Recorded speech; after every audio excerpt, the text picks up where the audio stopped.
Please rise. I can't. Please be seated. This is People versus Pablo Forenza, 23T125. Mr. Forenza appears in custody. Mr. McCall is here for the people. Give me 1 second, I'm joining WebEx. I'm trying to.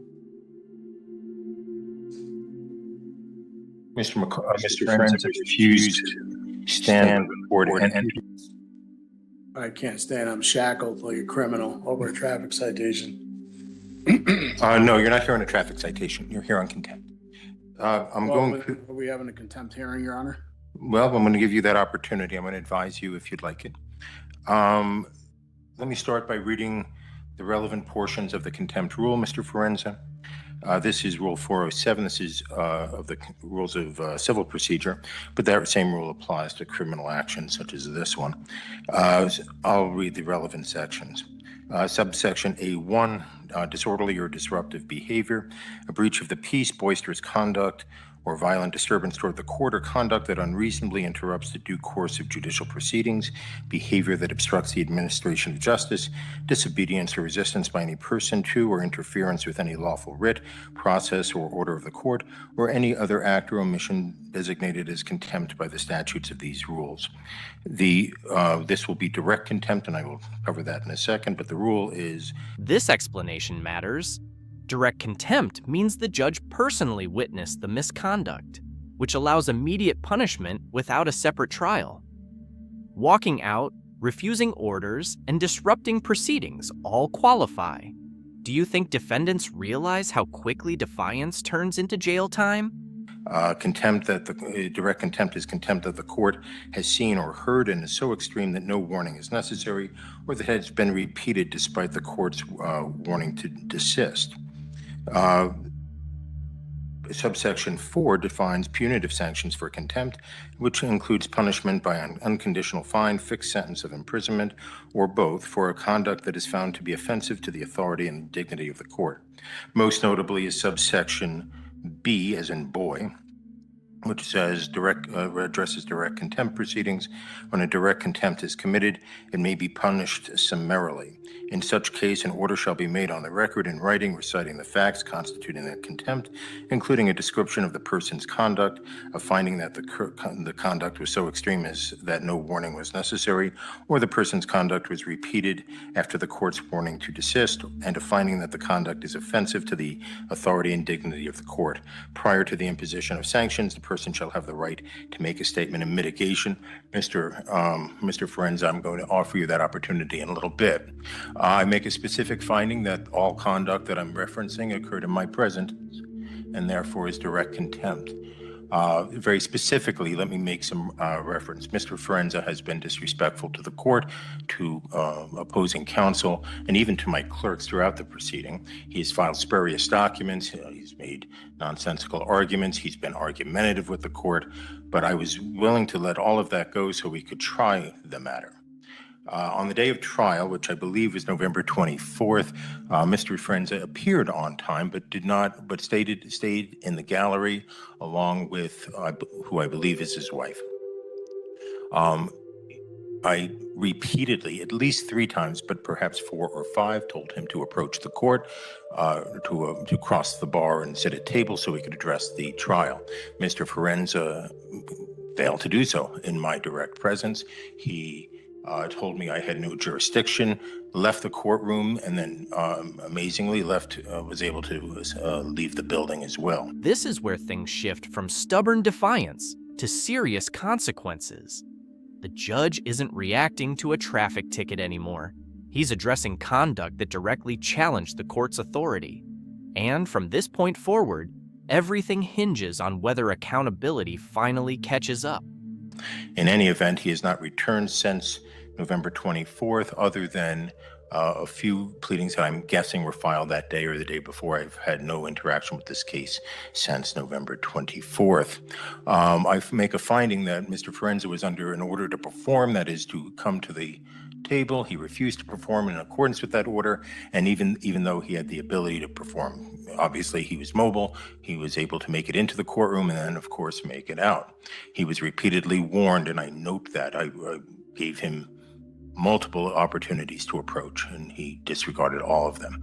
I make a specific finding that I find Mr. Forenza's conduct to be offensive to the authority and dignity of the court.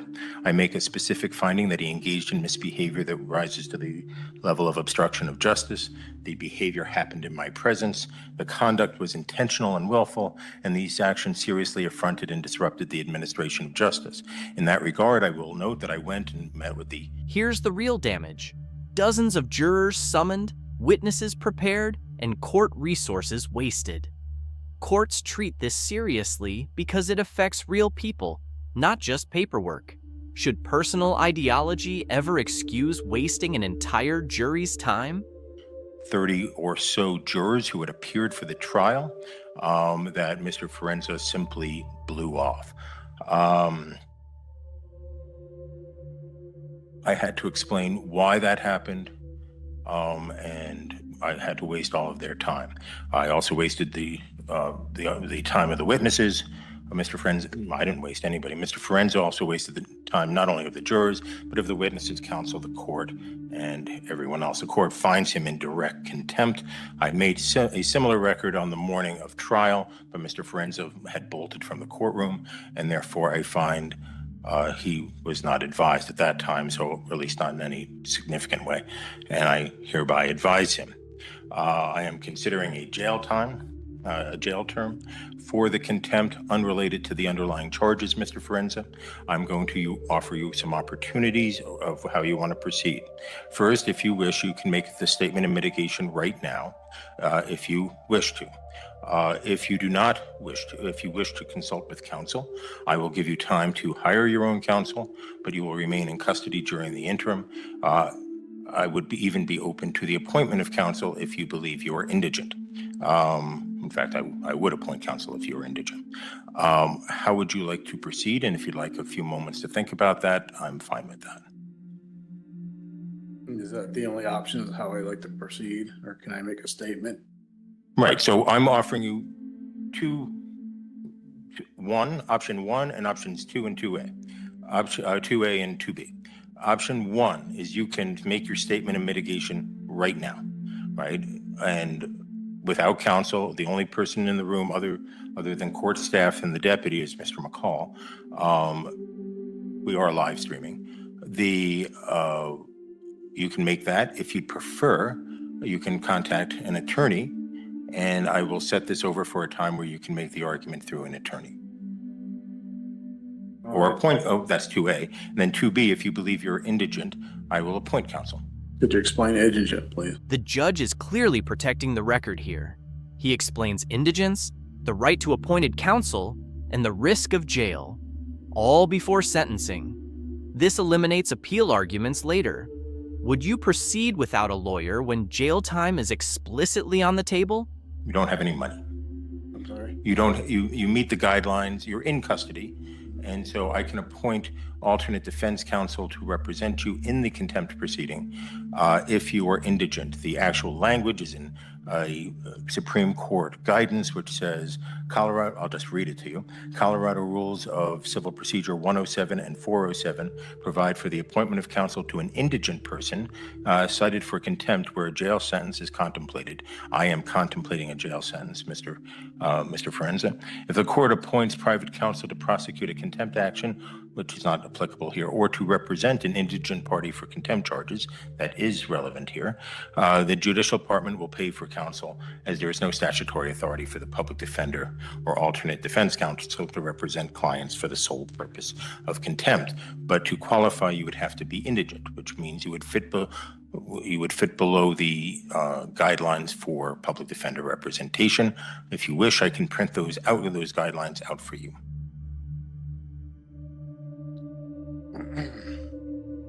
Don't want to be represented. I'm sorry, I couldn't hear. I don't want to be represented. Okay, and you understand that, and I will allow you to make the statement in mitigation right now, but you understand you do have a right to counsel. The only way to look at it is I never got a fair trial walking into this. He failed to prove jurisdiction, sworn affidavit.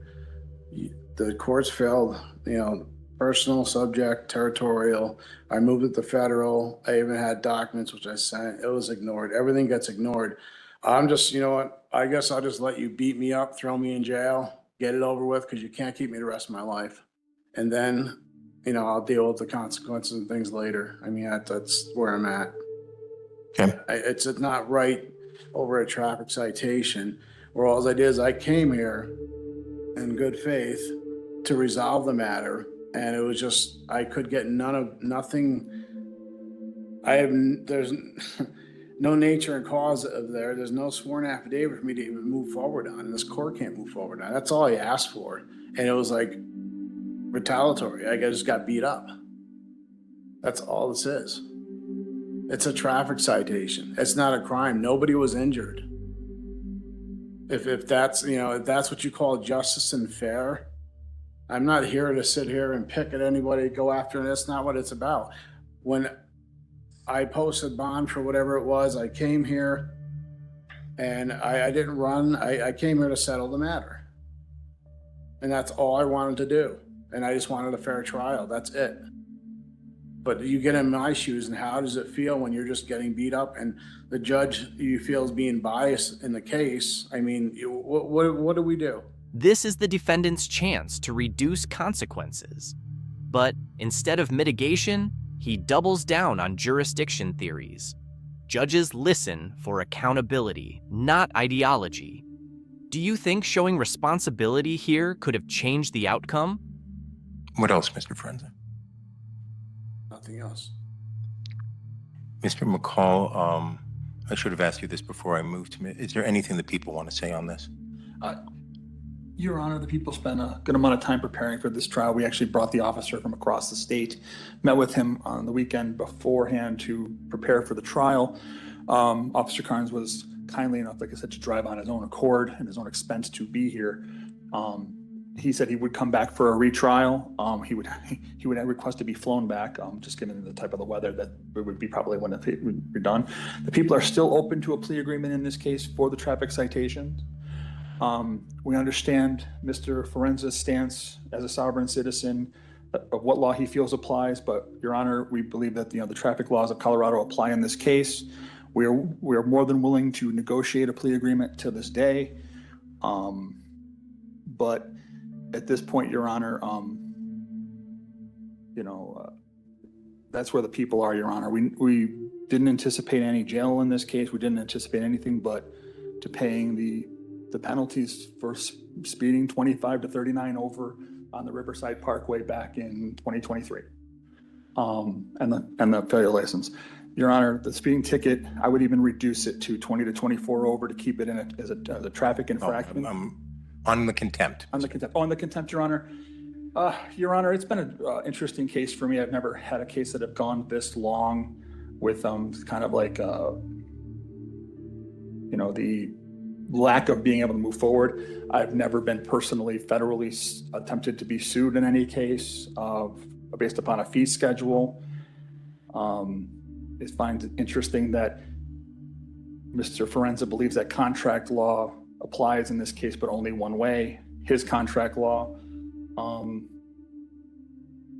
The issue here, Your Honor, on contempt, the people expended a lot of time on this case for a very minor case. I do not like putting someone in jail in this situation. I just don't know if Mr. Forenza will ever show up to a trial again in this case, or any case. He's done, a day or so in jail. I'm not, anything else you want to say? No, Your Honor, the people are, that's all the people are going to say. Mr. Forenza, I meant to ask Mr. McCall to make that statement before your statement. I forgot. If you'd like to make a statement to address anything he said, I'm happy to hear more. Yes, I mean, I just object. I did, like I said, I came in good faith to settle the matter. And I tried. So it's not like I'm gonna skip town to that. That's not what it was, because if I did that, I would skip town. Now, I didn't do that. I came here to put the court on notice, let them know it was in federal jurisdiction. That's what I did. And I stood my ground for that. I have rights, and it's not about my contract. That's not what it is. And him for saying it's contract, and that makes it a commercial matter. So I'm here to settle the matter. Set off and discharge. And as a secured party creditor, I have a right to do that.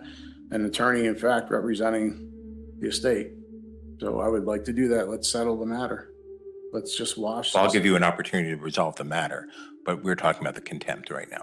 I view the contempt as your direct and unequivocal disregard of the court's order. What would you like to say in mitigation of that? Your Honor, it's not. Like I said before, it has nothing to do with that. I wanted to settle the matter, and I feel like I'm running in circles, nowhere to turn, but who do I have to turn to? I'm trying to get this resolved, coming into court and hoping in good faith that you do the right thing, and it just didn't seem like it was going that way. I've never gotten any response to anything I've ever submitted, and that's what makes it hard. So how do you react to that? I mean, what do you do? Me, my situation, I'm scared. Okay, well, I have, torture cuffs and sitting here over a traffic citation. Missed my daughter's birthday yesterday. Anything else, Mr. No. Prince? Okay. Court finds the underlying offense can be resolved. As Mr. McCall points out, these cases are frequently resolved on the first appearance for a fine and be done. I find that Mr. Forenza, I don't know about negotiations. That's not my area. But I find he has not litigated this in good faith. I find that he absolutely and unequivocally disregarded a repeated order of the court to come to the table on the morning of his trial. The remedy Mr. Forenza had would be to have the people try to prove their case beyond a reasonable doubt. He absolutely positively refused the court's order, despite repeated statements. It follows up a long history of disrespect from Mr. Forenza towards the court, and more specifically, the entire judicial system. I find there to be no good faith by Mr. Forenza. I am not addressing the underlying case. I do note that there's a new speedy trial date in that case. That new speedy trial date is July 8th, 2026. I thought about rescheduling the trial today, but I'm not going to do that. I'll do that at Mr. Forenza's next appearance. As to the contempt itself, and this is only as to the contempt, I note the difficulty. My plan was coming in to give 30 days jail, given Mr. Forenza's statement of indicating of the difficulty this has caused him. I'll reduce that a little bit, but not much. This case, I hereby sentence for direct contempt. I sentence Mr. Forenza to 25 days in jail. Furthermore, I set this matter for hearing on my next in custody docket I'll put him, though it's going to be a busy day, it doesn't make a lot of difference. Today's the 8th. Yeah, I want to set him in the next round. I'll set him on the Friday, January 23rd, 1 o'clock in the afternoon. Your Honor, we'll set trial at that time. Obligations and things I have to take care of. Can I post bail? I will be here. So noted. I've sentenced you on the contempt, Mr. Forenza. The next issue will be when I see you next time on the 23rd, all right, is whether I should release you in custody on bond after the contempt sentence is over. There is a presumption that that you get a personal recognizance bond on a case like this for the underlying case, but that is overcome. And let me read you the language, because this is what you will have to address. I would recommend that you consider counsel. I have recommended that before. You have disregarded me, and that is in so many other things. The specific provision that is of concern to me, again, there's a presumptive personal recognizance bond. the arrested person has no ties to the jurisdiction of the court, reasonably sufficient to assure his or her appearance, and there's a substantial likelihood that he or she will fail to appear for trial if released upon his own personal recognizance. I will address the bond issue if you wish. The people are on notice that I am open to bond, but Mr. Frenza will not be released until the 25 days I is feel like served. this is just retaliation more, and this is what I was afraid of at trial, Your Honor. It's contempt, Mr. What I was afraid of. But I wasn't in contempt. I showed in good faith. I didn't disrespect. I spoke the bare minimum just about jurisdiction. So everything you're saying is, that's, your assumption that it didn't happen. Have a good day, Mr. Frenza. I have obligations. Okay, you'll be able to address them upon release. Thank you. How am I gonna do that here? I have obligations on the outside that I have to do. Right. You'll be able to address those after your sentence is completed, Mr. Frenza. This case ends exactly where many contempt cases do, with consequences that were entirely avoidable. The judge made clear that the underlying traffic offenses were minor and routinely resolved with fines. But walking out of court, ignoring direct orders, and wasting judicial resources transformed a simple citation into a 25-day jail sentence for direct contempt. The ruling reinforces a critical principle: courts tolerate disagreement, but they do not tolerate defiance. Jurisdictional arguments, personal beliefs, and internet legal theories do not override lawful court authority. The judge also left the door open for bond consideration later, but only after the contempt sentence is fully served. This outcome wasn't retaliation, it was accountability. The broader implication is simple: participation preserves your rights, while refusal destroys them. If this courtroom moment caught you off guard, hit like, share your thoughts in the comments, and subscribe for more powerful courtroom breakdowns.